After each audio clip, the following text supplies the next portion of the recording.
कोसीय घाटा, यही तो पढ़ रहे थे ना, राजकोषीय घाटा। हमने साफ कहा था अगर एक लाइन में कहा जाए कि एक तरफ होती हैं सरकार की प्राप्तियां, रिसिप्ट्स, अर्थात कितना पैसा आता है, या यूं कहिए सरकार की कमाई, आने वाला पैसा, कमाई सिंपल भाषा में कहें। दूसरी तरफ है व्यय, अर्थात खर्च, सरकार के खर्च। साधारण भाषा में कहें, जब प्राप्तियों से व्यय अधिक हो जाए यानी कमाई से खर्च अधिक हो जाए तो हम कहते हैं राजकोषीय घाटे की स्थिति आ गई, राजकोषीय घाटे की स्थिति आ गई। यही तो बात समझे थे। ब्यूटी, शुभन, आर्यन, सचिन, बताओ आप लोग। टीना बता बेटिया, अब्दा, प्रवीण, कौन भी पढ़ रहा है, समझना। मेंस वाले सेक्शन में आज से चलेंगे, कोई अभी आएगा, उसका नाम कहां गया भाई जो कह रहा था हमको। तो यहां तक बात किए थे कि राजकोषीय घाटा हो गया, और फिर राजकोषीय घाटे बताए थे कि सरकार ने एक नया कॉन्सेप्ट लाया 2011 बारे में, और वो है प्रभावी राजस्व घाटा। ठीक, इस पर बात हो गई थी, प्रभावी राजस्व घाटा। ठीक, इफेक्टिव रेवेन्यू डेफिसिट, इस पर भी बात हो गई थी। अब थोड़ा एक और घाटे के प्रकार है, उसे कहते हैं प्राथमिक घाटा। थोड़ा इस पर बात कर लेते हैं।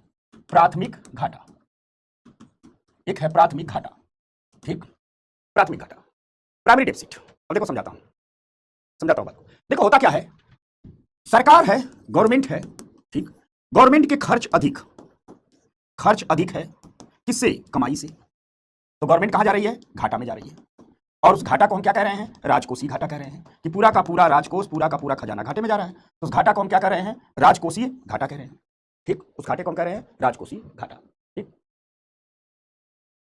ये तो कह रहे हैं। अब सरकार कहती है कि भाई देखिए, हमारे जो खर्च हैं, इस खर्च में वह ब्याज का भी पैसा है, ब्याज का भी पेमेंट है, जो हम हर साल करते हैं। ठीक, जो हम हर वर्ष करते हैं, हर वर्ष करते हैं। सरकार कह रही है कि देखिए, जो आप लोग हमारा खर्च देख रहे हो, सिर्फ हमारा ही खर्चा नहीं है, बल्कि हर साल हमें ब्याज का पैसा चुकाना पड़ता है, जो पहले की सरकारों ने कर्ज लिया है या पिछले वर्षों में कर्ज लिया गया है।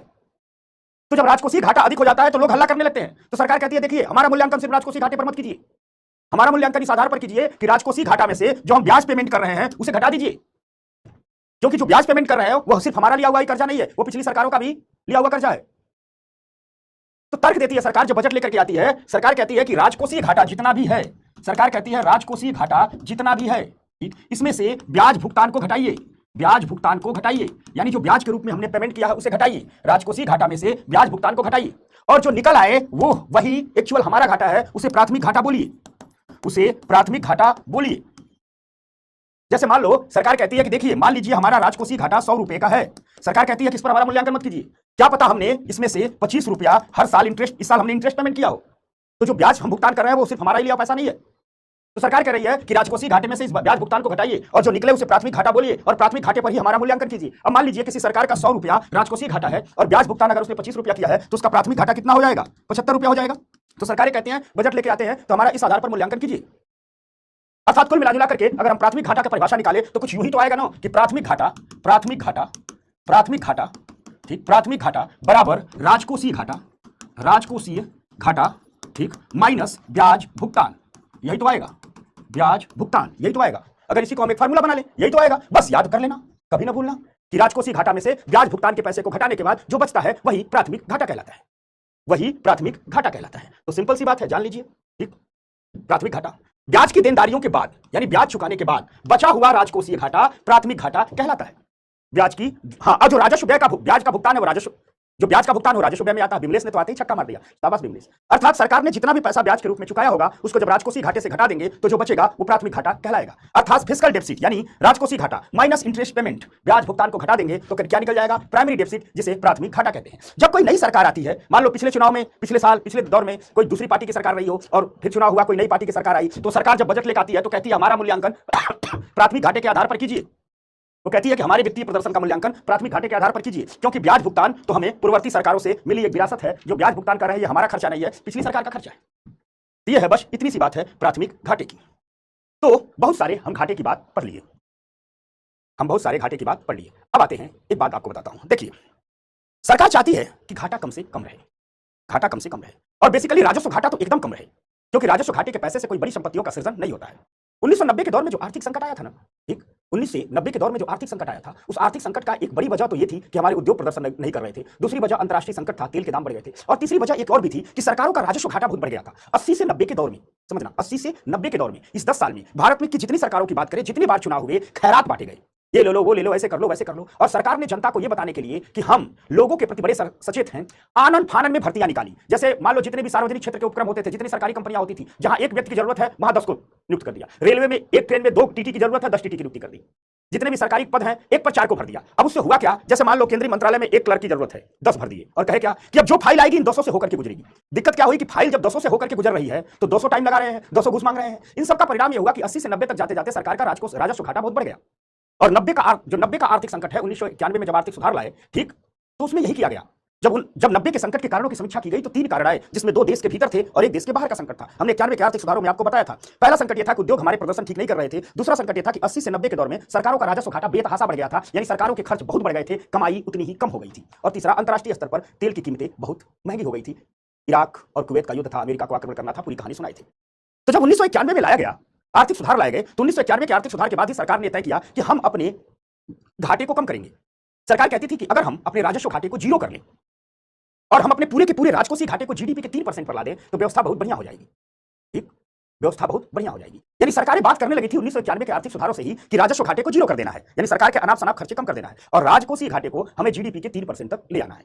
ठीक, राजकोषीय घाटे को, अर्थात अगर मान लीजिए देश की जीडीपी 100 रुपया हो तो राजकोषीय घाटा 3 ही रुपए का होना चाहिए। ठीक, अब ये सब बात 1991 के बाद ही चलते रहे, सरकारें प्रयास करती रही, थोड़ा बहुत प्रयास हुआ भी। 10 साल बीत गए। 2001-2 में आकर के महसूस हुआ कि अगर सरकारों पर हम जब तक कोई कानूनी बाध्यता नहीं डालेंगे, जब तक कोई नियम नहीं बना देंगे कि सरकारें अपने खर्चे को कम करें, तब तक ये सरकारें खर्चे कम करने वाली नहीं है। क्योंकि भारत में चुनाव होते रहते हैं, केंद्र में 5 साल का चुनाव होगा, राज्यों में हर साल चुनाव होते रहते हैं, बीच बीच में मध्यावधि चुनाव भी होते हैं, मिड टर्म इलेक्शन भी होते हैं। इसलिए देखा गया, एक सहमति बनी भारत की सरकार में कि क्यों ना हम एक कानून बना दें और उस कानून में ये तय कर दें कि हर सरकार अपने राजस्व घाटे को भी कम करेगी, अपने राजकोषीय घाटे को भी कम करेगी। यानी कुल मिला जुला करके 2003 तक आते आते ये बात हो गई कि सरकारों पर एक कानूनी शिकंजा कस दिया जाए, पार्लियामेंट एक्ट बना दे और केंद्र सरकार समेत सभी राज्य सरकारों को कह दे कि भैया अपना खर्चा आप लोग कम कीजिए। और इन्हीं सब कार्यों को करने के लिए लाया गया 2003 में एफआरबीएम एक्ट। ठीक, 2003, अर्थात 2003 में आया एफआरबीएम एक्ट 2003। तो 2003 में आया है एफआरबीएम एक्ट 2003, जिस एफआरबीएम एक्ट 2003 को हम पूरा कहते हैं fiscal responsibility and budget management act 2003। इसी को हिंदी में कहते हैं राजकोषीय उत्तरदायित्व एवं बजट प्रबंधन अधिनियम 2003। इसी को कहते हैं राजकोषीय उत्तरदायित्व एवं बजट प्रबंधन अधिनियम 2003।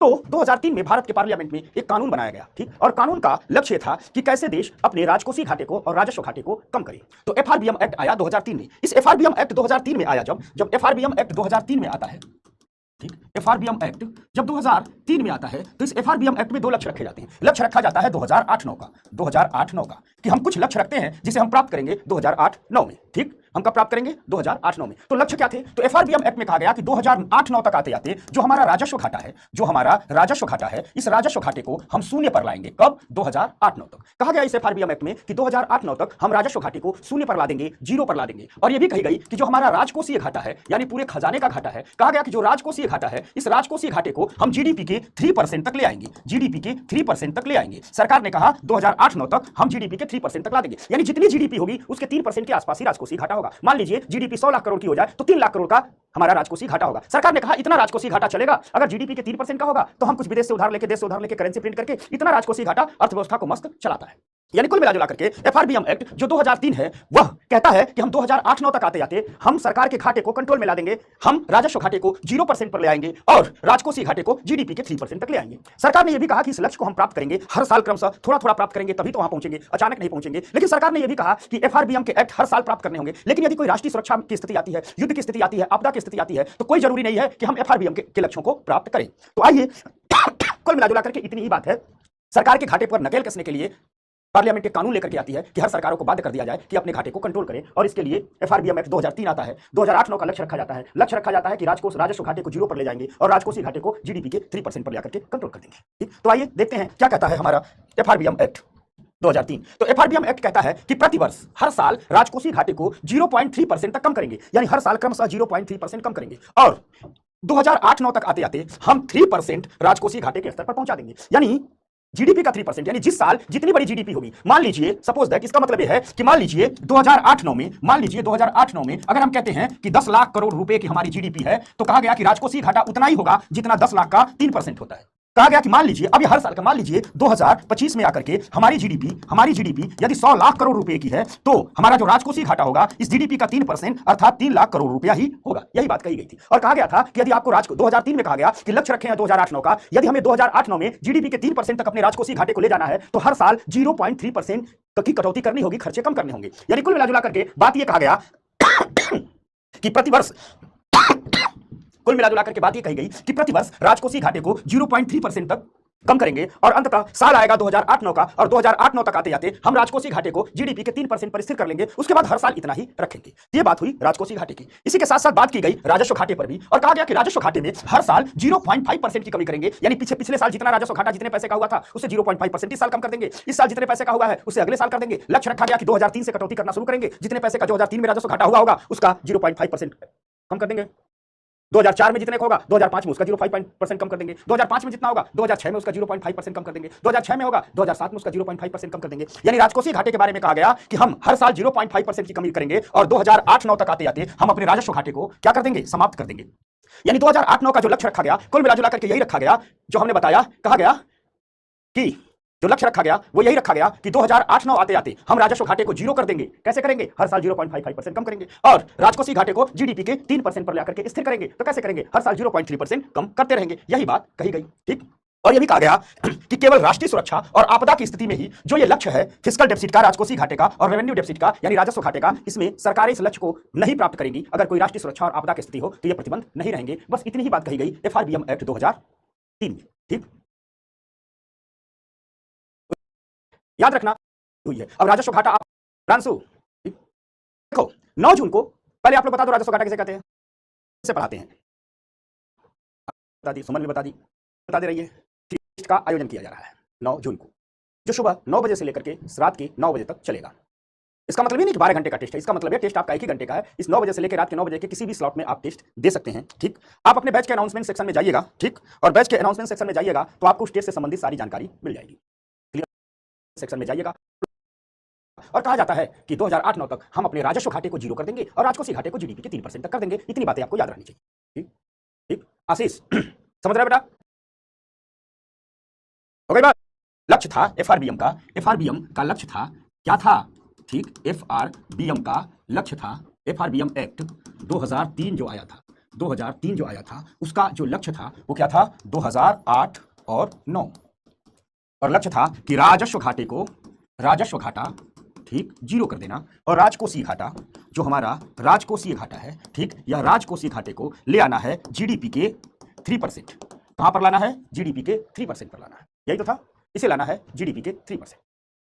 ठीक, समझ में आ गई बात? इसे लाना है जीडीपी के 3%। ये क्लियर हो गया। लेकिन यह लक्ष्य प्राप्त नहीं हुए। क्यों नहीं प्राप्त हुए? ठीक, अच्छा, शिवम पूछ रहा सर क्या हम ब्लॉक हैं? नहीं भैया, काहे ब्लॉक होगा? तू इतना प्यारा सीधा साधा विद्यार्थी है, काहे तू लोग ब्लॉक होगा? चलो,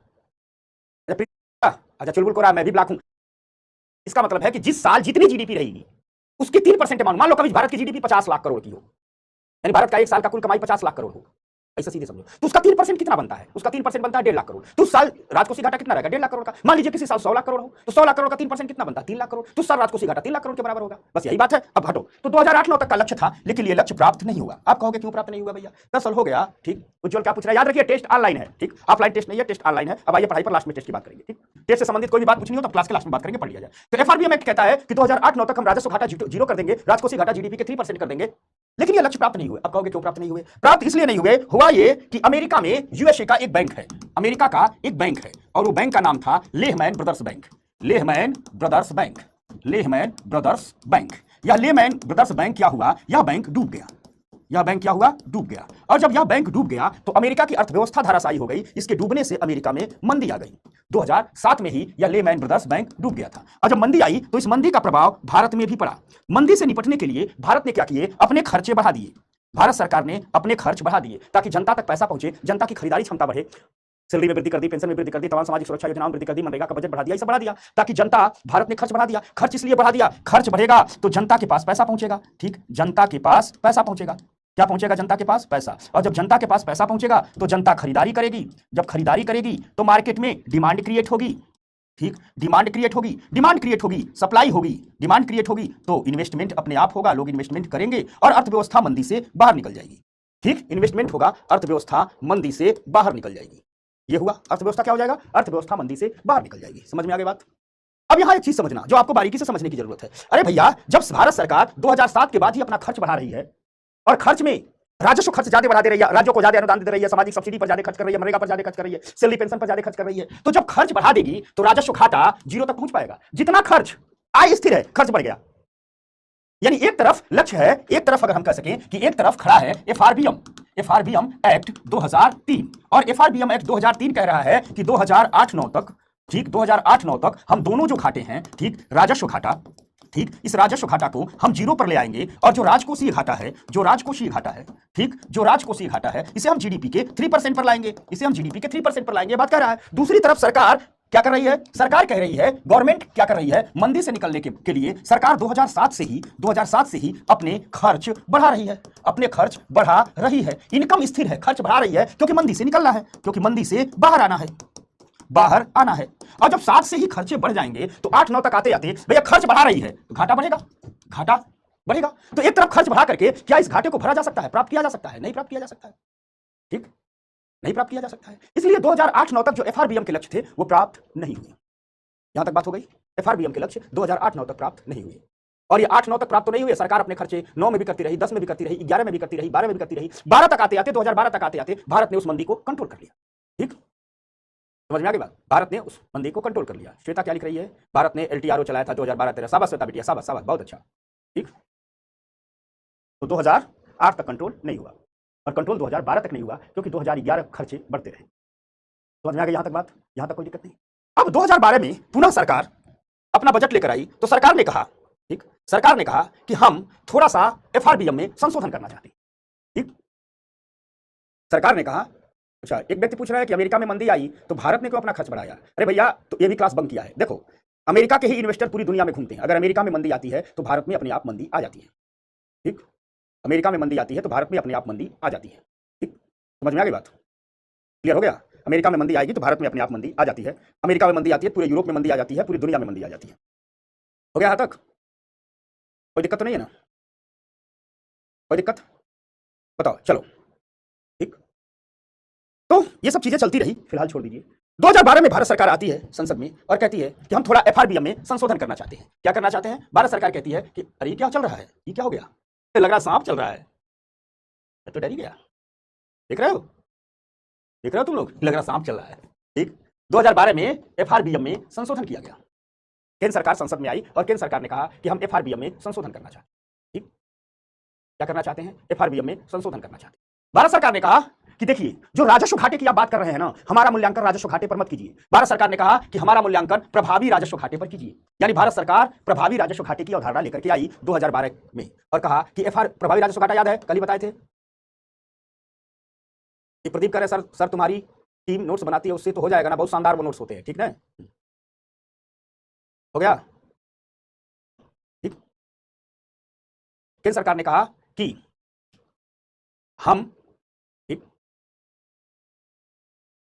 समझना, केंद्र सरकार ने कहा हमारा मूल्यांकन राजस्व घाटे के आधार पर मत कीजिए, हमारा मूल्यांकन प्रभावी राजस्व घाटे के आधार पर कीजिए। ठीक, लिख भी रहे हैं राजस्व घाटा माइनस अनुदान। तो केंद्र सरकार ने कहा 2012 में कि हमारा मूल्यांकन राजस्व घाटे के आधार पर नहीं, प्रभावी राजस्व घाटे के आधार पर कीजिए। तो केंद्र सरकार ने प्रभावी राजस्व घाटे का कॉन्सेप्ट लेकर आई और 2012 के बजट में केंद्र सरकार ने कहा, लक्ष्य रखा कि हम 2015 तक प्रभावी राजस्व घाटे को 0% तक लाएंगे। 2015 में केंद्र सरकार ने कहा कि हम प्रभावी राजस्व घाटे को कहां तक लाएंगे? जीडीपी के, प्रभावी राजस्व घाटे को आप कहां लाएंगे? 0% तक लाएंगे। केंद्र सरकार ने कहा राजस्व घाटे की बात मत कीजिए, हमसे बात कीजिए प्रभावी राजस्व घाटे की, और हम प्रभावी राजस्व घाटे को हम कहां तक लाएंगे? 0 तक लाएंगे। यानी अब 2011-12 के बजट में ही, कल हमने बताया था, एक बात रख दी गई कि अब हम, एक तो बात हमसे होगी प्रभावी राजस्व घाटे की और दूसरी बात कही गई कि ठीक, हम प्रभावी राजस्व घाटे को 0% पर ला देंगे। ठीक ना, यहां तक समझ गए? सब लोग बता रहे हैं राजस्व घाटा मतलब माइनस दिया गया अनुदान। रंजो बता रही है, बबीता बता रही है, जय विजय, अच्छा जय विजय भी बता रहा है और राक्षस होकर भी बता रहा है। शाबाश शाबाश। आप लोग जब पिछली बातें बताते हो ना तो बहुत खुशी होती है मुझे कि हाँ, जिधर मैं ले जाना चाह रहा हूं मेरा विद्यार्थी जा रहा है। तो क्या हुआ, इसको पूरी आसानी से समझा दो। समझ में आ गई बात? कार्टून कर रहा है। ठीक, समझ गए? तो लक्ष्य रखा गया शिवम क्या कर रहा है? शिवम कह रहा है बाद में क्लास लेता है, उसको कोई दिक्कत नहीं। अच्छा, सीमा कह रही है सर एफआरबीएम का फुल फॉर्म क्या है? शुरू में बताए थे, अभी चल ये खत्म होगा फिर लास्ट वाला स्लाइड दिखा देंगे, चलो ठीक ना। तो कुल मिलाजुला करके बात ये निकली कि 2012 में कहा गया कि हम अब 2012 में सरकार एक कॉन्सेप्ट लेकर के आती है प्रभावी राजस्व घाटे की। सरकार कहती है कि हमारा मूल्यांकन प्रभावी राजस्व घाटे पर कीजिए, और सरकार ने यह भी लक्ष्य रख दिया ठीक कि 2015 तक हम प्रभावी राजस्व घाटे को 0% तक ला देंगे, यानी बात आ गई 2015 की। ठीक, तो देखो किसका इकोनॉमी का पेपर था, बहुत अच्छा हुआ भाई, बता दूंगा। पुष्पा करे सर जी आपके नोट्स देखे तो ठीक, समझ में आ गई बात। ये भी प्राप्त नहीं हुआ, ठीक, ये भी प्राप्त नहीं हुआ। जल्दी जल्दी पढ़िए, आज किसी शुरू करना है, जब तक ये खत्म नहीं होगा मैं चाय नहीं पीऊंगा, फिर चाय पी करके किसी हुआ। तो 2016 का साल आया, वित्त मंत्री थे स्वर्गीय अरुण जेटली जी। अरुण जेटली जी ने कहा कि आखिर ये प्राप्त क्यों नहीं हो पा रहा है। ठीक, तो अरुण जेटली को यह महसूस हुआ कि जो एफआरबीएम एक्ट 2003 है यह बहुत सख्ती से राजकोषीय घाटे को नियंत्रित करना चाहता है। राजकोषीय घाटे और राजस्व घाटे को कंट्रोल करने के लिए बड़ा सख्त प्रावधान लाए गए हैं, और कोई भी सरकार इन सख्त प्रावधानों के साथ चल ही नहीं पा रही है, इसलिए सरकार कहती है छोड़ दो, हम नहीं पालन करेंगे, छोड़ दो, हम नहीं पालन करेंगे। तो ये बात अरुण जेटली ने महसूस किया कि भैया इस एफआरबीएम के प्रावधान बड़े सख्त हैं, और इतने सख्त प्रावधानों के साथ सरकार इसको लेकर के चल नहीं पा रही है, इसीलिए एफआरबीएम के लक्ष्य प्राप्त नहीं हो पा रहे हैं। तो अरुण जेटली ने 2016 में एक पैनल बनाया जिसे कहते हैं एनके सिंह समीक्षा समिति। अरुण जेटली ने एक एनके सिंह समीक्षा समिति बनाई, और इसमें एक बहुत बड़े अर्थशास्त्री हैं देश के, और इसके भीतर इनसे बड़े दो अर्थशास्त्री सदस्य के रूप में नियुक्त किए गए। एक उर्जित पटेल जो उस समय जो आरबीआई के गवर्नर भी रह चुके थे, इनको आरबीआई के पक्ष से लाया गया कि आरबीआई का पक्ष रखेंगे, और दूसरा अरविंद सुब्रमण्यम बहुत बड़े अर्थशास्त्री हैं, प्रधानमंत्री के आर्थिक सलाहकार रह चुके हैं, ये उस समय आर्थिक सलाहकार ही थे। ये उर्जित पटेल आरबीआई के गवर्नर थे, ठीक है, बाद में हुए हैं डिप्टी गवर्नर थे, ये आरबीआई के डिप्टी गवर्नर थे, बाद में आरबीआई के गवर्नर हुए। अरविंद सुब्रमण्यम प्रधानमंत्री के आर्थिक सलाहकार थे। तो सरकार की तरफ से अरविंद सुब्रमण्यम आए, आरबीआई की तरफ से उर्जित पटेल को रखा गया। इनके सिंह से कहा गया आप स्वतंत्र व्यक्ति के तौर पर तीनों मिलकर के समीक्षा कीजिए। तो इन तीनों मिलकर के एफआरबीएम की समीक्षा की, ठीक, और इन्होंने कहा कि आप एफआरबीएम को थोड़ा सा लचीला बनाइए, क्योंकि अरुण जेटली खुद एफआरबीएम को लचीला बनाना चाहते थे। अरुण जेटली ये मानना था कि किसी भी वैश्विक वित्तीय संकट या किसी भी राष्ट्रीय आर्थिक संकट के दौरान किसी भी सरकार के लिए संभव नहीं था कि अपने खर्चे में बहुत ज्यादा कटौती करके एफआरबीएम के लक्ष्यों को प्राप्त करे। इसलिए अरुण जेटली मानते थे कि जरूरत है एफआरबीएम को लचीला बनाने की। और जब ये पैनल नियुक्त किया गया तो अरुण जेटली ने इनसे कहा था क्या इस बात की संभावनाएं हैं कि एफआरबीएम को लचीला बना दिया जाए और सरकारें एफआरबीएम के लक्ष्य को प्राप्त कर ले। तो इस पैनल ने अपनी रिपोर्ट समझी, और इस पैनल ने जब अपनी रिपोर्ट सौंपी तो इन्होंने एक शब्द यूज किया। इन्होंने कहा कि पूरे के पूरे एफआरबीएम एक्ट में ठीक एक नया क्लॉज जोड़ दिया जाए, एक नया खंड जोड़ दिया जाए, ठीक, और उसे कहा गया ट्रिगर तंत्र और बचाव खंड। कहा गया कि एफआरबीएम जैसे है वैसे ही रहने दिया जाए, एक नया खंड जोड़ दिया जाए, और इसको इन्होंने नाम दिया ट्रिगर तंत्र और बचाव खंड। इन्होंने कहा कि देखिए कुछ परिस्थितियां ऐसी होती हैं जिन्हें ट्रिगर परिस्थितियां कहा जाता है। ट्रिगर परिस्थितियों का मतलब होता है, ट्रिगर शब्द आया है, बंदूक का ट्रिगर लोग दबाते हैं ना, इस बंदूक के ट्रिगर से ट्रिगर शब्द आया है। ट्रिगर शब्द का मतलब यह होता है कि इमरजेंसी में एक्शन लेना, ट्रिगर दबाओ तुरंत गोली निकल जाती है, कहती है थोड़ा आराम करेंगे तब जाएंगे। तो कहा गया कि कुछ परिस्थितियां ऐसी हैं जहां सरकार को तुरंत एक्शन लेना है, और इन परिस्थितियों को ट्रिगर परिस्थितियां कहा गया। ठीक, कहा गया ठीक कि जब ट्रिगर परिस्थितियां आए, जैसे कोई युद्ध हो या प्राकृतिक आपदा हो जाए जैसे कोरोना, कहा गया कि देश में सूखा बाढ़ इत्यादि आ जाए, कृषि का संकट आ जाए, या देश में किन्हीं भी कारणों से जीडीपी में तेजी से गिरावट हो रही हो। यह भी कहा गया कि अर्थव्यवस्था में कोई संरचनात्मक सुधार कर रहे हैं, जैसे जीएसटी या नोटबंदी ला रहे हैं, जिनके कारणों से झटके लगते हैं इकोनॉमी को। इस दौरान उन्होंने कहा कि इन स्थितियों को कहा ट्रिगर परिस्थितियां। उन्होंने कहा अगर किसी भी सरकार के सामने ये परिस्थितियां हैं, ठीक, इसे ही इन लोगों ने ट्रिगर परिस्थितियों कहा। उन्होंने कहा कि किसी भी सरकार के सामने अगर ये ट्रिगर परिस्थितियां है, युद्ध है, प्राकृतिक आपदा है, कृषि संकट है, जीडीपी में गिरावट है, अर्थव्यवस्था में संरचनात्मक सुधार है, कहा कि अगर ये ट्रिगर परिस्थितियां है तो सरकारों को ये छूट दिया जाए कि वह इस दौरान अपने राजकोषीय घाटे को जीडीपी के 0.5% तक बढ़ा सकती हैं। यानी लक्ष्य है कि हर साल राजकोषीय घाटे को जीडीपी के 3% तक लाना है। लेकिन इन्होंने कहा कि ये ट्रिगर परिस्थितियां हो तो अपनी अर्थव्यवस्था को बचाने के लिए इन ट्रिगर परिस्थितियों के दौरान सरकारें राजकोषीय घाटे को जितना उनका पिछले साल रह गया था उससे 0.5% तक बढ़ा सकती हैं। इसी को कहा गया ट्रिगर तंत्र और बचाव खंड। भारत सरकार ने 2019-20 के बजट में और 2020-21 के बजट में कोरोना संकट के दौरान इस ट्रिगर तंत्र और बचाव खंड का पहली बार उपयोग किया। अगर हम 2019-20 के बजट की अगर 2019-20 में बात करें तो राजकोषीय घाटे का मूल लक्ष्य था कि हम राजकोषीय घाटे को जीडीपी के 3.3% तक लाएंगे, लेकिन उस दौरान सरकार ने कहा कि हम ट्रिगर तंत्र का प्रयोग कर रहे हैं और हम अपने राजकोषीय घाटे को 0.5% तक बढ़ा रहे हैं, यानी 3.8% पर लेकर के स्थिर कर देंगे। 2020-21 में दूसरी बार इस ट्रिगर तंत्र का उपयोग किया गया, जब लक्ष्य था कि राजकोषीय घाटे को हम 3% तक ही रखेंगे, लेकिन सरकार ने कह दिया नहीं, हम 3.5% तक इसको बढ़ा रहे हैं। ये कहानी रही एफआरबीएम की। सदा पूछ रहे हैं जीडीपी क्या है सर, सबसे आखिरी क्लास में जीडीपी होगी, सिर्फ जीडीपी के बारे में सुनते रहो। ये बात है एफआरबीएम एक्ट 2015 की। एक बार बताइए क्या एकदम समझ में आ गया, बढ़िया से समझ में आ गया? बस 4-5 बातें याद रखना, ठीक। पहला, 2003 में एफआरबीएम एक्ट लाया जाता है, लक्ष्य है 2008-9 तक राजस्व घाटे को 0 और राजकोषीय घाटे को जीडीपी के 3% तक करना। अमेरिका में मंदी होती है, लक्ष्य प्राप्त नहीं होता है। 2012 में एफआरबीएम एक्ट में एक नया कॉन्सेप्ट आता है प्रभावी राजस्व घाटा। सरकार कहती है कि 2015 तक प्रभावी राजस्व घाटे को 0 करेंगे, नहीं हो पाया। 2016 में एनके सिंह समीक्षा पैनल बनी, अरुण जेटली ने बनाया, उर्जित पटेल और अरविंद सुब्रमण्यम इसके मेंबर बनाए गए। इन्होंने ट्रिगर तंत्र और बचाव खंड कहा कि नया क्लास जोड़िए, जब भी ट्रिगर परिस्थितियां हो तो 0.5% बढ़ा दीजिए। 2019-20 और 2020-21 के बजट में इस ट्रिगर तंत्र का उपयोग किया। समझ में आ गई बात, ठीक ना?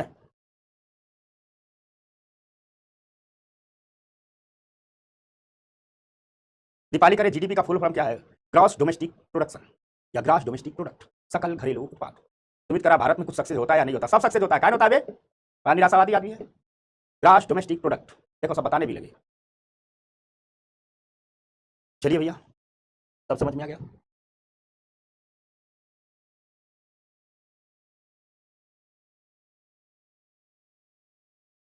अच्छा बस बस बस बस बस बस बस बस, मेरे लगता है आप लोग मुझे जल्दी चाय पिला देंगे।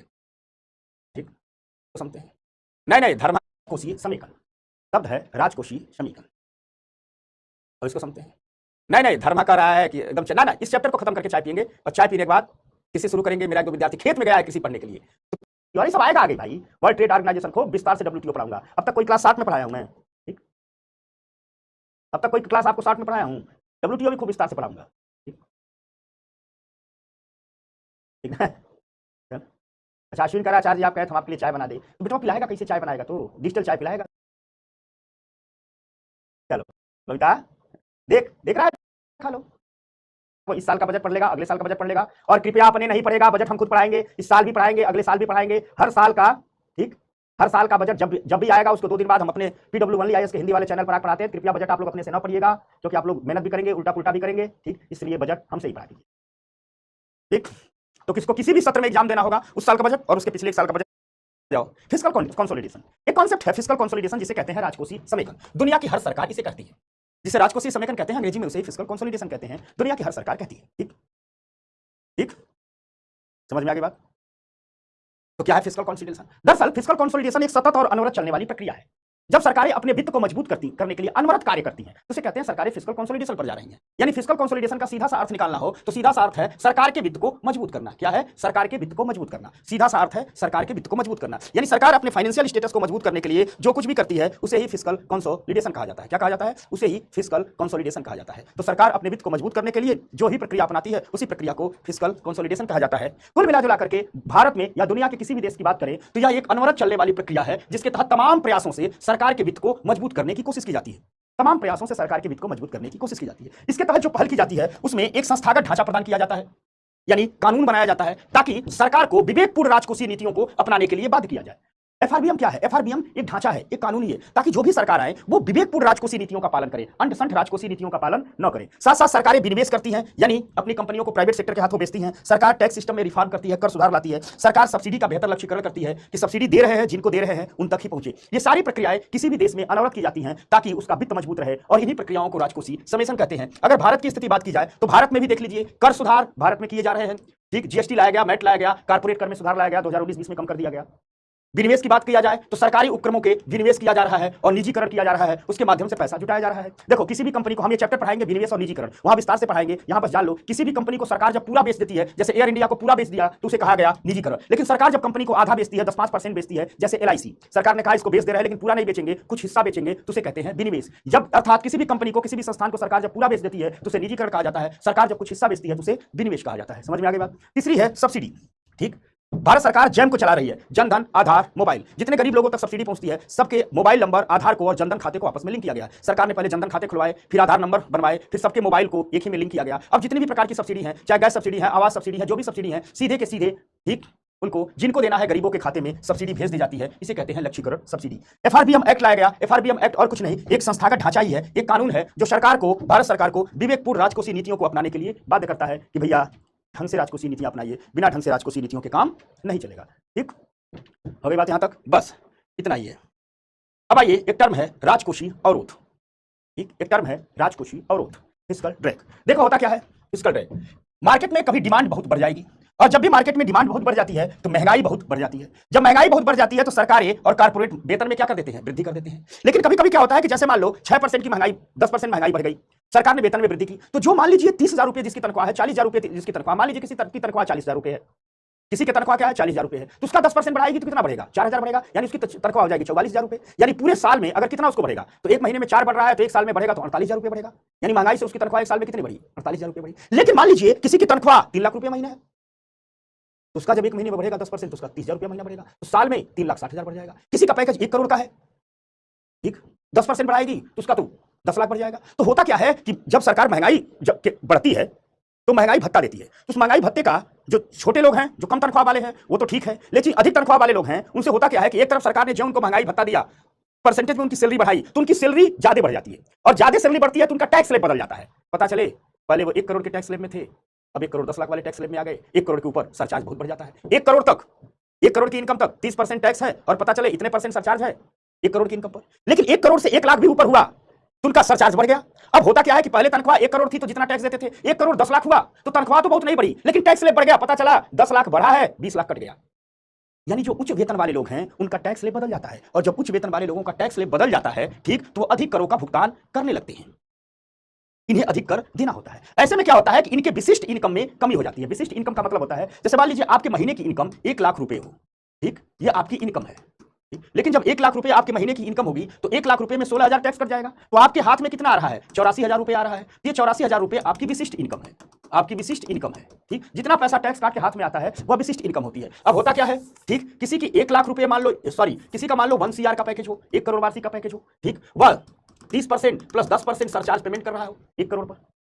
लेकिन जो इसका पता चला सैलरी बढ़ा 10%, इसका पैसा हो गया 1.1 करोड़, यानी 1,10,00,000, लेकिन इसका टैक्स स्लैब हो गया 30% प्लस 30% इनकम टैक्स, 37% सरचार्ज हो गया, तमाम प्रकार के सेस हो गए। तो ये भले ही इसका वेतन बढ़ा है, लेकिन अब ये पता चला कि 1 करोड़ जब वेतन था तो टैक्स कट करके इसके खाते में बचते थे 85 लाख रुपए, ठीक, 85 लाख रुपए बचते थे, और जब 1 करोड़ 10 लाख इनकम हुआ तो टैक्स ज्यादा कट गया, बच गया, अब 80 लाख रुपए ही बच रहे हैं। तो कभी कभी, ठीक, महंगाई भत्ता बढ़ने से उच्च वेतन वाले लोगों के स्पेसिफिक इनकम में कमी आ जाती है, क्योंकि उनका टैक्स स्लैब बदल जाता है। 1 करोड़ की इनकम और 1 करोड़ 1 रुपए के इनकम में ही टैक्स स्लैब बदल जाता है। 1 करोड़ से अधिक हुआ तो टैक्स ज्यादा देने लगेंगे। अब पता चला 1 करोड़ से अधिक हुआ तो टैक्स ही 15 लाख एक्स्ट्रा देना पड़ रहा है, और इनकम बढ़ रही है 10 लाख रुपया महीना। तो जब बाद में ये लोग गुणा गणित लगाएंगे, कहेंगे हमारी स्पेसिफिक इनकम क्या हो गई? कम हो गई, ठीक, क्या हो गई? कम हो गई। तो होता क्या है कि महंगाई भत्ता बढ़ने से लोगों के, बड़े वेतन वाले लोगों के विशिष्ट आय में कमी हो जाएगी। और जब ये कहेंगे अरे भैया विशिष्ट आय में कमी हो गई, एक तरफ महंगाई बढ़ी हुई है, वेतन भी बढ़ा, और वेतन बढ़ना ही गले का फांस हो गया, टैक्स अधिक देना हो गया, कमी हो गई, अब कुछ खरीदारी कम करते हैं। तो जो बड़ी आय वाले ही लोग तो लग्जरी गुड्स खरीदते हैं, महंगी वस्तुएं खरीदते हैं, ये लोग क्या करेंगे? ठीक, खरीदारी कम करेंगे। जो बहुत महंगी वस्तुएं हैं उनकी खरीदारी कम करेंगे, और जब महंगी वस्तुओं की खरीदारी कम कर देंगे, पता चला BMW की खरीदारी कम हो गई, फॉर्च्यूनर की खरीदारी कम हो गई, रोलेक्स की घड़ियों की खरीदारी कम हो गई, महंगे महंगे 5 स्टार होटलों में रुकना लोगों ने कम कर दिया। तो जब ये खरीदारी कम करेंगे, ठीक, तो कुछ वस्तुओं की कीमतें नीचे गिरने लगेंगी, जो लग्जरी गुड्स हैं, और मंदी आ जाएगी। इसे कहते हैं राजकोषीय अवरोध की स्थिति। अर्थव्यवस्था अपने ही जाल में फंस गई, ठीक। भत्ता मतलब जितने परसेंट महंगाई बढ़ती है उतने ही परसेंट लोग, सरकार महंगाई भत्ता दे देती है। एक पूछ रहा सुमित आप कितना देते हैं? पूछ मत, समझ गए बात? कोई दिक्कत? बताओ, बताया जाए। कनिष्का बहुत दिन बाद दिख रही है, अभी सब बताया जाता है, सब प्लेटफॉर्म बताऊंगा। कहते हैं ना कि हम राग मल्हार पर हैं, ये किस पर है? ये भीम पलासी पर है। चलो, विकास कर रहा है, हम आपके बच्चे तो बता देंगे, मिलेगा तो हम बता देंगे। अभी चल आजा। अब एक है राजकोषीय फांस, ये अभी कोरोना के बाद हुआ था, कोरोना के बाद तमाम देशों में हुआ था, ठीक। अन्नू तो अंतरा धमका रही है, करे मैं नहीं दिखती हूँ क्या? ना दिखती है भैया, दिखती है। ये कह रहे हैं कि भागवत देखने आ जाओ हमारे यहाँ, चलो आजा। और 22 तारीख को जो हमारे पटना के विद्यार्थी हैं, मैं एक दिन के लिए पटना रहूंगा, आ जाइए, पटना मिलते हैं, ठीक? अच्छा देखो, हमारी बात में सब हमको बुलवा रहे हैं। शिवम कह रहा है कि ये बता के ऑफलाइन वाली फीलिंग दीजिए। अरे हाँ हाँ, आजा।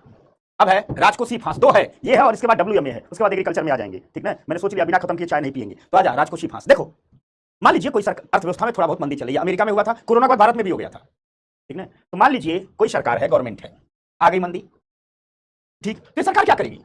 सार्वजनिक व्यय करेगी, खर्चे बढ़ा देगी। वही है कैसिनियन आर्थिक मॉडल। कभी भी मंदी से निपटने के लिए सरकार क्या करती है? अपना खर्चा बढ़ा देती है, खर्चा बढ़ा देती है, और साथ ही साथ जो टैक्स रेट है उसमें कटौती कर देती है, जो टैक्स रेट है उसमें कटौती कर देती है। यानी सरकार कहती है हम खर्चा बढ़ा दे रहे हैं, गरीब तक, लोअर इनकम ग्रुप तक हम पैसा लेकर के जाएंगे, ताकि ये लोग भी खरीदारी करें। और जो अमीर आदमी है, जो टैक्स देता है, उसका टैक्स कम कर देगी, टैक्स कम कर देगी, सोचती है जिनके पास पैसा बचेगा तो खरीदारी करेंगे, और मार्केट में खरीदारी शुरू हो गई तो अर्थव्यवस्थाएं मंदी से निकल जाती है। तो कभी भी ऐसा होता है कि जब भी अर्थव्यवस्थाएं में मंदी होती है तो सरकार क्या करती है? अपने सार्वजनिक व्यय को क्या करती है? कम करती है, ठीक। अपने सार्वजनिक व्यय को क्या करती है? कम करती है, ठीक, सॉरी, अपने सार्वजनिक व्यय बढ़ा देती है, ठीक। अपने सार्वजनिक व्यय को क्या करती है? बढ़ा देती है, ठीक। अपने सार्वजनिक व्यय को बढ़ा देती है। समझ में आ गई बात? और आप लोग याद रखिए, हम 22 को पटना में मिलेंगे, 1-2 क्लास, जो हमारा पटना का ऑफलाइन सेंटर है, वहीं पर है कि सार्वजनिक व्यय क्या कर देती है? बढ़ा देती है, अपने खर्चे बढ़ा देती है ताकि लोगों तक पैसा पहुंचे। दूसरी तरफ करों में कटौती कर देती है, यानी जो अधिक पैसे वाले लोग हैं उनसे कहे कि टैक्स कम लो। ये दोनों क्यों करती है? ताकि लोग मार्केट में खरीदारी करने शुरू कर जाए, ठीक, दोनों लोग खरीदारी करने शुरू किया जाए। तो लोग खरीदारी करने लगते हैं, मंदी से अर्थव्यवस्था निकल जाती है। आप कोरोना के दौरान देखिए, जब कोरोना आया, देश में मंदी आया, तो भारत सरकार आत्मनिर्भर भारत अभियान लेकर आई थी। इस आत्मनिर्भर भारत अभियान में भारत सरकार क्या करती थी? सार्वजनिक व्यय खूब करती थी, भर भर के पैकेज दिए, खूब खर्चे सरकार की। और दूसरी तरफ सरकार ने टैक्स में क्या कर दी थी? कुछ समय के लिए कटौती कर दी थी, ताकि मार्केट में खरीदारी हुआ। यही हुआ। ठीक, अब ये काम लंबे समय तक सरकार करती है, ठीक? लेकिन ये काम हमेशा नहीं कर सकती। सरकार साल 6 महीना ऐसे करती है, उसके बाद एक दिन आता है कि सरकार को इन सब को रोकना पड़ता है। तो सरकार कुछ दिनों के बाद क्या करती है? अचानक अपना सार्वजनिक व्यय कम कर देती है और टैक्स में वृद्धि कर देती है। सार्वजनिक व्यय कम कर देती है और टैक्स में वृद्धि कर देती है। जो सरकार सार्वजनिक व्यय अचानक कम करेगी, टैक्स में वृद्धि करेगी, तो जनता के पास जो कैश है वो क्या हो जाएगा? कम हो जाएगा। और जब जनता के पास टैक्स कम हो जाएगा तो तुरंत महंगाई क्या हो जाएगी? बढ़ जाएगी। अमेरिका में 2007 की मंदी के बाद ये हुआ था। भारत में कोरोना के बाद देखिएगा, जब लॉकडाउन खुला तो उसके कुछ ही दिन बाद बड़ी तेज महंगाई बढ़ गई थी। वह इसी कारण हुआ था। ठीक, समझ में आ गई बात? हो गई बात? सौरभ समझ गया? हर्ष समझ गया? अनुष्का समझ गए? अच्छा, अनुष्का तुम्हारा मैसेज मैं समझ लिया, ठीक ना? मैं बोल दूंगा। ठीक, चलो, समझ गए ना? तो राज की सोच खास और कुछ नहीं है। जब भी मंदी आती है, सरकारें खर्च बढ़ा देती है, कर में कटौती करती हैं, लेकिन करेंगी। उसके बाद एक दिन आएगा जब व्यय कम कर देंगी, टैक्स बढ़ा देंगी, अचानक कैश कम हो जाता है, महंगाई आ जाती है। बस भारत में आफ्टर कोविड ये हुआ था, अमेरिका में मंदी के बाद हुआ था। यही कहते हैं राजकोषीय फांस। अब आइए,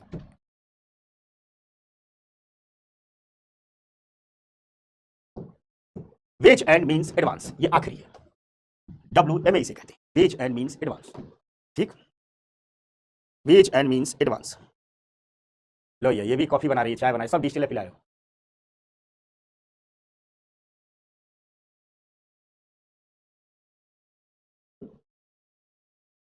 होगी, ये उल्टा हो जाता है, इसीलिए इसको कहा जाता है राजकोषीय फांस। यहां फंस गई है। ठीक, ये काम नहीं कर रहा है, ये काम नहीं कर रहा, तो चाय बनाइएगा। तो आ जाओ, तो आ जाओ, वेज एंड मीन्स एडवांस पढ़ते हैं। ठीक, तो हिंदी में भी वेज एंड मीन्स एडवांस को वेज एंड मीन्स एडवांस ही बोलते हैं, हिंदी में भी इसे WMA ही बोलते हैं। ठीक ना? तो वेज एंड मीन्स एडवांस को हिंदी में भी यही बोलते हैं। तो आइए प्रक्रिया समझिए। देखिए, सरकार जब अपना बजट लेकर आती है, समझना, ठीक, समझना, सरकार गवर्नमेंट अपना बजट लेकर के आती है, अभी लेकर आने वाली है, तो एक पैसा थोड़ा रखी होती है। ठीक, सरकार अनुमान लगाती है, बजट लेकर आती है कि हर माह उसके पास कितना पैसा खजाने में खर्च होगा और कितना आएगा। ठीक, वो एक दस्तावेज दे देती है। ठीक, जब भी लेकर के आती है बजट तो सरकार दे देती है। ठीक, ये अंकित का क्या समझना? सर कब से पूछ रहा, अभी तक नहीं पूछ क्या रहा अंकित? मैं तो इसका मैसेज जब पूछता हूं बताता ही नहीं। चलो छोड़ दो। तो सरकार अपने बजट में अनुमान लगाती है कि हर महीने कितना पैसा आएगा और कितना पैसा खर्च होगा। हम लोग भी तो अनुमान लगाते हैं कि कितना पैसा आएगा, कितना पैसा खर्च होगा, कितना पैसा आएगा, कितना पैसा खर्च होगा। अनुमान लगाते नहीं लगाते? कभी कभी क्या होता है, पैसा कम आता है और खर्च ज्यादा हो जाता है। किसी किसी महीने ये होता है कि पैसा कम आता है और खर्च ज्यादा हो जाता है। अर्थात सरकार के जो रिसिप्ट्स हैं, कुछ महीने ऐसे होते हैं सरकार के जो रिसिप्ट्स हैं, यानी सरकार के पास जो पैसा आता है, सरकार की जो प्राप्तियां हैं, पैसा आने को क्या बोलते हैं? रिसिप्ट्स बोलते हैं ना। सरकार की जो प्राप्तियां हैं और सरकार के जो एक्सपेंडिचर हैं, अर्थात सरकार के जो व्यय हैं, ये क्या हो जाते हैं? ये मिसमैच हो जाता है। ये क्या हो जाता है? ये मिसमैच हो जाता है। यानी कई महीने ऐसे आते हैं कि सरकार की प्राप्तियां और व्यय मिसमैच हो जाते हैं, यानी खर्चा अधिक है, पैसा कम आया। अब खर्चा चलेगा कैसे? तो सरकार क्या करती है, अपने खर्चे चलाने के लिए बाजार से उधार न लेकर के RBI से उधार लेती है। सरकार कहती है, हम RBI पास जाती, कहती है हमसे उधार दे दो। RBI से जो उधार लेती है, इसे ही वेज एंड मीन्स एडवांस कहते हैं। इसे ही वेज एंड मीन्स एडवांस कहते हैं। ठीक, यानी सरकार, समझ लेना, जैसे सरकार अभी जून में बजट लेकर आएगी, सरकार कहती है इतने महीने हमारा इतना खर्चा है, इतने महीने आएगा, इससे काम चलेगा। पता चला नवंबर का महीना आया, खर्चा ज्यादा हो गए, उस महीने काम पैसा कम आया। तो जो सरकार की जो प्राप्ति है, जो सरकार का एक्सपेंडिचर है, मिसमैच हो गया कि नहीं हो गया? पैसा आया 10,000 करोड़, खर्चा हो गया 30,000 करोड़, तो 20,000 करोड़ कहां से लाएगी सरकार? ठीक, ठीक, तो सरकार क्या कहती है? सरकार कहती है कि जो हमारा मिसमैच है, यानी हमारा खर्चा अधिक हो गया, कमाई कम हो रही है इस महीने, इसके लिए हम बाजार से उधार नहीं लेंगे, क्योंकि बाजार से उधार लेंगे तो मार्केट में उधार की कमी हो जाएगी, क्राउडिंग आउट इफेक्ट हो जाएगा। तो सरकार कहती है हम चलते हैं RBI से उधार लेते हैं, और RBI से जो उधार लेती है इसको वेज एंड मीन्स एडवांस कहा जाता है। यह उधार सरकार जब अपने खर्चे चलाने के लिए लेती है तो सिर्फ मैक्सिमम कितने दिन के लिए ले सकती है? 90 दिन के लिए। ठीक, सरकार कितने दिन के लिए ले सकती है? 90 दिन के लिए, और सिर्फ अपने खर्चे चलाने के लिए उधार लेती है। यह वेज एंड मीन्स एडवांस की उधारी अन्य उधारियों से अलग है। इस उधारी जो RBI से लेती है, इसके लिए सरकार में एक विशेष व्यवस्था है कि सरकार RBI से क्या लेगी? सरकार RBI से लेगी उधार। ये RBI है, इससे सरकार ने क्या लिया? उधार ले लिया। कितने दिन के लिया? 90 डेज के लिया। 90 दिन से अधिक का पैसा नहीं ले सकती है। ठीक, 90 दिन से अधिक का पैसा नहीं ले सकती है। ठीक, 90 दिन से अधिक का पैसा नहीं ले सकती है। और एक बात विशेष याद रखना, ये एकमात्र उधारी है WMA की उधारी। WMA के तहत सरकार जब उधारी लेती है तो RBI के पास नो कोलेटरल, अर्थात सिक्योरिटीज गिरवी नहीं रखनी पड़ती है। क्या गिरवी नहीं रखनी पड़ती है? तो सिक्योरिटीज गिरवी नहीं रखनी पड़ती है। बिना सिक्योरिटीज गिरवी रखे ही, नो कोलेटरल मतलब सिक्योरिटीज गिरवी नहीं, सिक्योरिटीज गिरवी नहीं, मतलब कोई सिक्योरिटीज गिरवी नहीं रखती है। समझ में आ गई बात? तो WMA के उधारी की विशेषता डाल लीजिए। किससे ली जाती है? RBI से। कब लेती है सरकार? जब सरकार के पास अपना खर्च चलाने का पैसा न हो। यह उधार कितने दिन के लिए लिया जाता है? 90 दिन के लिए लिया जाता है। इस उधार के लिए कोई प्रतिभूति गिरवी नहीं रखनी पड़ती है और इस उधार पर सरकार को ब्याज देना होता है। जो उस समय का रेपो रेट चल रहा होता है उस रेपो रेट के बराबर ही ब्याज दर देना पड़ता है। यानी उधारी लेते समय जो भी रेपो रेट था उसी के बराबर का ब्याज दर देना पड़ता है। 90 दिन में उधार चुकाना होता है और अगर मान लीजिए सरकार 90 दिन में उधार नहीं चुका पाई, 2-4 दिन एक्स्ट्रा हो गया, तो लोन ओवरड्राफ्ट हो जाता है। अर्थात RBI कहती है कि अब हम पहले से अधिक ब्याज लेंगे। RBI कहती है कि कान खोल करके सुन लीजिए, 90 दिन से अधिक जितना दिन का होगा, जितने दिन बाद पैसा देंगे, तो उतने दिन का ब्याज हम रेपो रेट में प्लस 2% का जुर्माना लगाएंगे। यानी जैसे मान लीजिए रेपो रेट चल रहा है 6.50%, 90 दिन के तहत दे दिए तो 6.50% का ब्याज लगेगा। लेकिन पता चला 95 दिन में दे रहे हैं, तो जो वो 90 के बाद जो 5 दिन का एक्स्ट्रा पैसा आप रखेंगे, उस 5 दिनों के ब्याज का कैलकुलेशन पर डे के हिसाब से रेपो रेट में 2% जोड़ दिया जाएगा। यानी उस 5 दिन का ब्याज लगेगा तो 6.50% रेपो रेट है, तो 2% जुड़ जाएगा, 8.50% हो जाएगा। ठीक, समझ में आ गई बात? जब कोविड का क्राइसिस आया था तो जितने भी राज्य और केंद्र शासित प्रदेश हैं सबका WMA का कोटा RBI ने 30% तक बढ़ा दिया था कि 30% से ज्यादा ले सकते हैं। बस यही है WMA। ठीक हो गया? समझ गए? WMA समझ गए?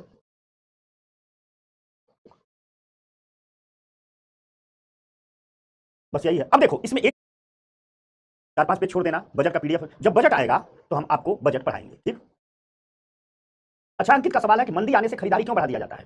अरे भाई मान लो मंदी आई है, सरकार पैसा सबके पास भेज रही है, हम खरीदारी करना शुरू करेंगे। सरकार कहती है बैंकों से सस्ता लोन दो, तो बैंक व्यापारी को भी सस्ता लोन देंगे, उद्योगपति को भी सस्ता लोन देंगे, हम सबको भी सस्ता लोन देंगे। जनता के पास पैसा बढ़ा दिया जाएगा, मनरेगा की मजदूरी बढ़ा दी जाएगी। तो मनरेगा का मजदूरी बढ़ा दी जाएगी, मजदूर काम करेगा, कहेगा चलो जूता खरीद लेते हैं, तो दुकान पर जाएगा, जूता खरीदेगा, जूता बिकेगा, दुकानदार की भी कमाई होगी, जिस इंडस्ट्री में जूता बन रहा है उसकी भी कमाई होगी, जिस शोरूम में लगा है उसकी भी कमाई होगी, वहां 4 लोग मजदूरी कर रहे हैं उनकी भी कमाई होगी, सरकार को भी टैक्स मिलेगा।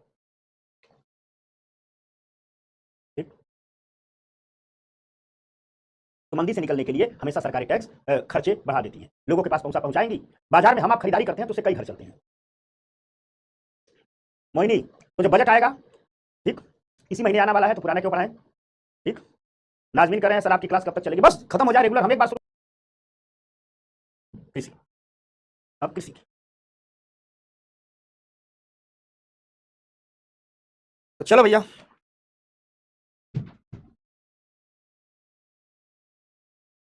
ठीक, सबमिट हो गया, सब लोग हो गए?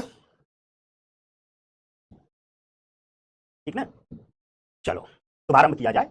यहां से इकोनॉमी के 2 सेक्शन है, एक है प्री कम मेंस। अब तक हमने जो पढ़ाया वो प्री कम मेंस है, मतलब उससे प्री से ज्यादा सवाल है, मेंस से कम सवाल है, और ठीक वो कठिन है।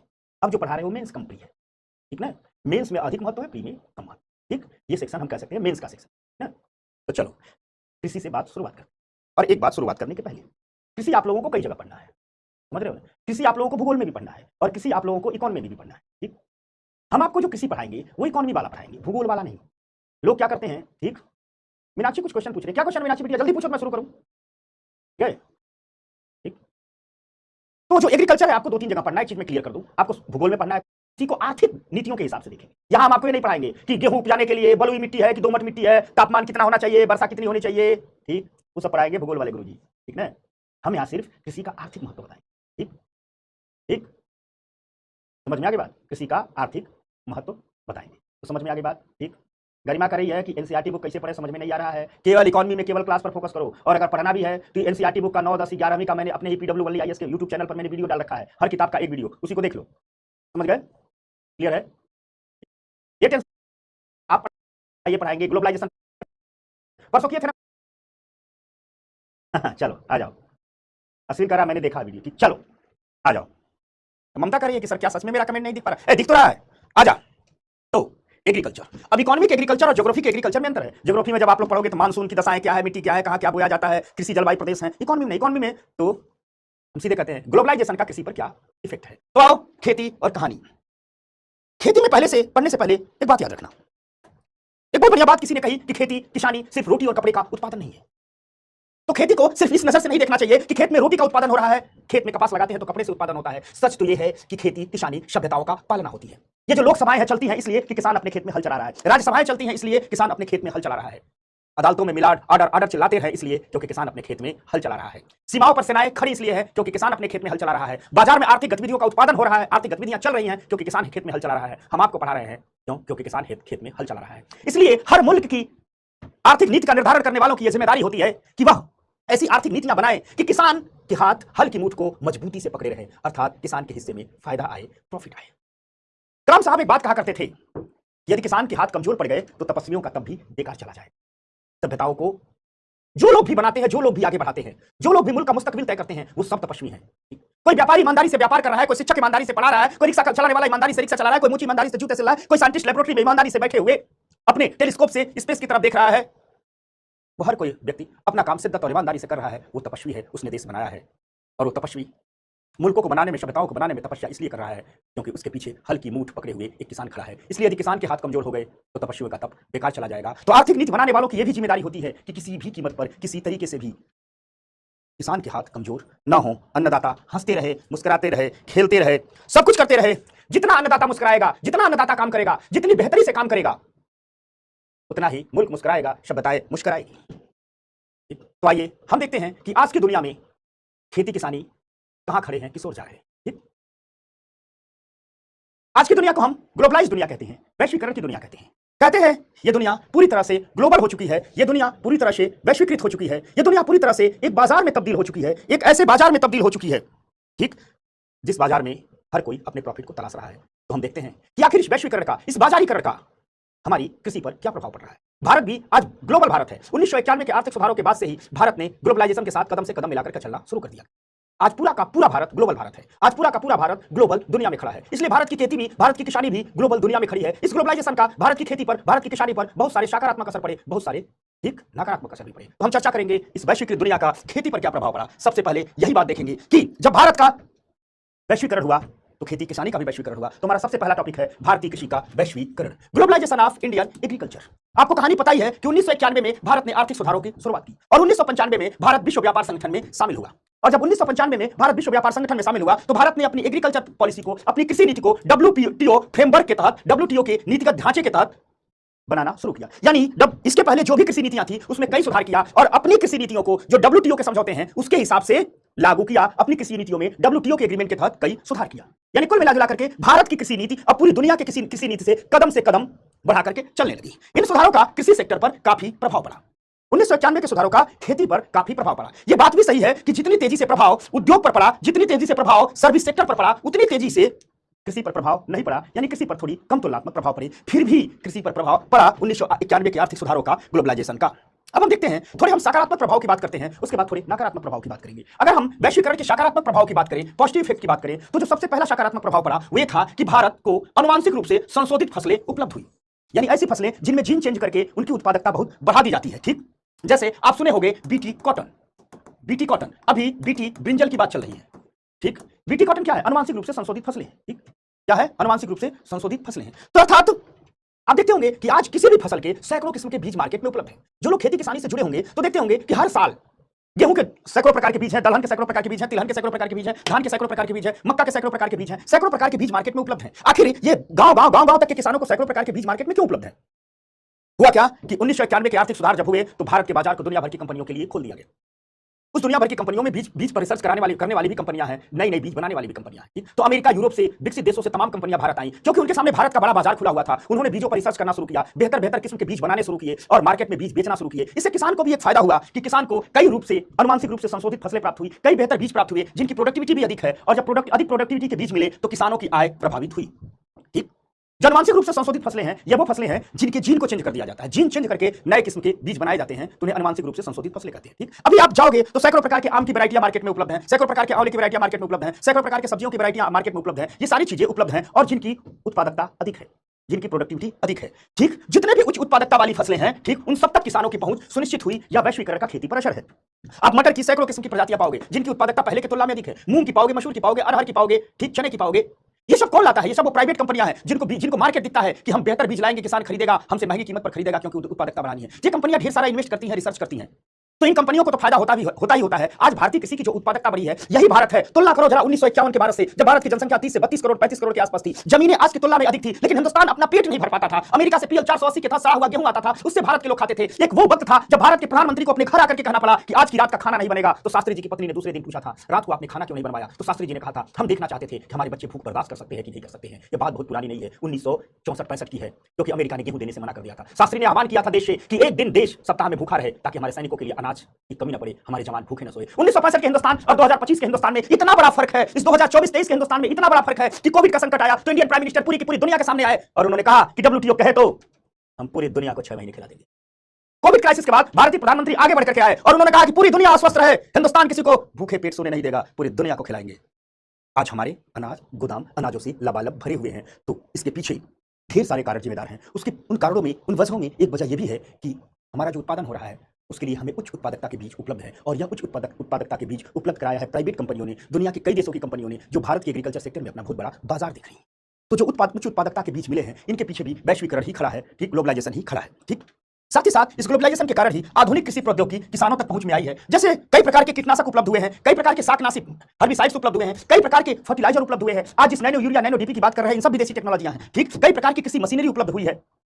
इन सब ने खेती किसानी को प्रभावित किया है, इन सब ने उत्पादन प्रभावित किया है, इन सब ने इकोनॉमी में कृषि की हिस्सेदारी को बढ़ा करके जीडीपी के 20% तक एग्रीकल्चर की भागीदारी ली है। भारतीय कृषि का चहुंओर विकास हुआ है। साथ साथ एक बात और है, जब भारतीय खेती भारतीय किसानी पूरी दुनिया से जुड़ी, ग्लोबलाइज हुई, तो भारत से निर्यात भी बढ़ा। और आपको पता होगा कि जब किसी उत्पादों को निर्यात किया जाता है तो निर्यात करते समय वस्तुओं को वर्गीकृत किया जाता है। देखिए, हर प्रकार की वस्तु को अलग अलग छांटा जाता है, उनका मानकीकरण किया जाता है, यानी टेस्टिंग की जाती है कि वो बेहतर है कि नहीं, उन्हें प्रोसेस किया जाता है। जैसे आंवले की जगह आंवले का जूस भी बेच दिया जाता है। कई कंपनियां एप्पल खरीदती हैं तो एप्पल जूस भी भेजा जाता है। मछलियों को, झींगों को साफ सफाई करके पैकिंग इत्यादि की जाती है। इन सबको किया जाता है। इससे हो क्या रहा है, दुनिया के बाजार से भारतीय कृषि जुड़ रही है, तो निर्यात बढ़ रहा है, और निर्यात बढ़ने के लिए वस्तुओं को वर्गीकृत करना है, मानकीकरण करना है, प्रोसेस करना है। और इन सबके कारण इंडिया में पैकिंग इंडस्ट्री तेजी से आगे बढ़ रही है, एक्सपोर्टिंग इंडस्ट्री तेजी से आगे बढ़ रही है, प्रोसेसिंग इंडस्ट्री तेजी से आगे बढ़ रही है, ट्रांसपोर्टेशन इंडस्ट्री तेजी से आगे बढ़ रही है, कोल्ड स्टोरेज इंडस्ट्री तेजी से आगे बढ़ रही है। और जब ये सब तेजी से आगे बढ़ रहा है, तो इस सेक्टर में भारी मात्रा में रोजगार का भी सृजन हो रहा है। खेती से संबंधित क्षेत्र रोजगार का सृजन कर रहे हैं। खेती से जुड़े हुए लोगों की गरीबी में कमी आई है, और इन सबके सामाजिक परिणाम भी महत्वपूर्ण हुए हैं। क्योंकि जब किसानी से पैसा आया है, किसान की समृद्धि बढ़ी है, तो किसान ने अपने परिवार के रहन सहन पर पैसा खर्च करना शुरू किया है, उनके बच्चों के शिक्षा पर वहन खर्च करना अधिक शुरू किया है, स्वास्थ्य पर अधिक खर्च करना शुरू किया है, और इन सबसे के सोशल इफेक्ट सबके सामने आए हैं। अगर हम फूड प्रोसेसिंग की बात करें, खाद्य प्रसंस्करण की बात करें, जिससे ग्रामीण क्षेत्रों में समृद्धि आई है, ढेर सारे लोगों को ग्रामीण क्षेत्रों में रोजगार मिला है, ठीक। ये सब इसके सकारात्मक परिणाम है, ये सब बेहतर परिणाम है। अगर हम बात करें, ठीक, इसके नकारात्मक प्रभाव की, ठीक, तो नकारात्मक प्रभाव यह है कि आयात में प्रतिस्पर्धा आई है, यानी इस बात की प्रतिस्पर्धा हो चुकी है कि कौन कंपनी, कौन देश पूरी दुनिया में सबसे सस्ते खाद्यान्न उपलब्ध करा सकता है। इसे कहते हैं आयात की प्रतिस्पर्धा। तो नकारात्मक प्रभाव यह है कि आयात में बड़ी प्रतिस्पर्धा आ गई है, ठीक, बाजार में, ठीक।